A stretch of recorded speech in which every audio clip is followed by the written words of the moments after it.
ಒಂದು ಬಿಸಿಲಿನ ಬೇಸಿಗೆ ದಿನ. ಆಕಾಶದಲ್ಲಿ ಮೋಡಗಳು ಇರಲಿಲ್ಲ, ಭೂಮಿಯೆಲ್ಲ ಬಿಸಿಯಿಂದ ಕಂಗಾಲಾಗಿತ್ತು. ಹಕ್ಕಿಗಳು, ಪ್ರಾಣಿಗಳು ಎಲ್ಲವೂ ನೀರಿಗಾಗಿ ಹಾತೊರೆಯುತ್ತಿದ್ದರು.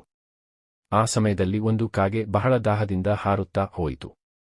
ಅದು ಎಲ್ಲೆಡೆ ನೀರಿಗಾಗಿ ಹುಡುಕಿತು, ಆದರೆ ಎಲ್ಲಿ ನೋಡಿದರೂ ಬರಡು ಮಣ್ಣು ಮತ್ತು ಒಣ ಕಲ್ಲುಗಳಷ್ಟೇ ಇದ್ದವು. ಕೊನೆಗೆ ಕಾಗೆಯ ಕಣ್ಣಿಗೆ ಒಂದು ಹಳೆಯ ಮಡಿಕೆ ಕಾಣಿಸಿತು. ಅದು ಉತ್ಸಾಹದಿಂದ ಆ ಮಡಿಕೆಯ ಬಳಿಗೆ ಹಾರಿಕೊಂಡು ಹೋಯಿತು. ಮಡಿಕೆಯೊಳಗೆ ತಲೆಯಿಟ್ಟು ನೋಡಿದಾಗ ಸ್ವಲ್ಪ ನೀರು ಮಾತ್ರ ಬಾಕಿ ಇತ್ತು. ಆದರೆ ಆ ನೀರು ತುಂಬಾ ಕೆಳಗಿತ್ತು. ಕಾಗೆಯ ಚಿಕ್ಕ ಕೂಗು ಅಷ್ಟು ಆಳಕ್ಕೆ ತಲುಪಲಿಲ್ಲ. ಮೊದಲು ಕಾಗೆಗೆ ನಿರಾಶೆಯಾಯಿತು. ಆದರೆ ಅದು ತಕ್ಷಣ ಯೋಚನೆ ಮಾಡಿತು, ನೀರನ್ನು ಹೇಗೆ ಮೇಲಕ್ಕೆ ತರುವುದು ಎಂದು. ಅಲ್ಲಿ ಇಲ್ಲಿ ಚಿಕ್ಕ ಕಲ್ಲುಗಳು ಬಿದ್ದಿದ್ದವು.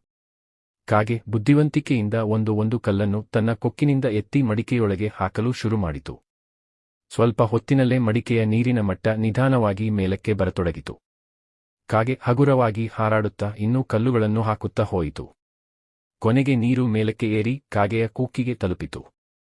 ಕಾಗೆ ತಕ್ಷಣ ನೀರು ಕುಡಿದು ತನ್ನ ದಾಹ ತಣಿಸಿತು. ಆ ದಿನದಿಂದ ಕಾಗೆ ಬುದ್ಧಿಯ ಶಕ್ತಿಯೇ ಶ್ರೇಷ್ಠ ಎಂಬ ಪಾಠ ಕಲಿತು. ಶಕ್ತಿ ಮಾತ್ರವಲ್ಲ, ಯುಕ್ತಿಯೂ ಕೂಡ ಕಷ್ಟದ ಸಮಯದಲ್ಲಿ ನೆರವಾಗುತ್ತದೆ ಎಂಬುದನ್ನು ಈ ಕತೆ ತೋರಿಸುತ್ತದೆ. ನೀತಿ, ಬುದ್ಧಿ, ಧೈರ್ಯ ಮತ್ತು ಯುಕ್ತಿಯಿಂದ ಅಸಾಧ್ಯವಾದುದನ್ನು ಸಾಧಿಸಬಹುದು.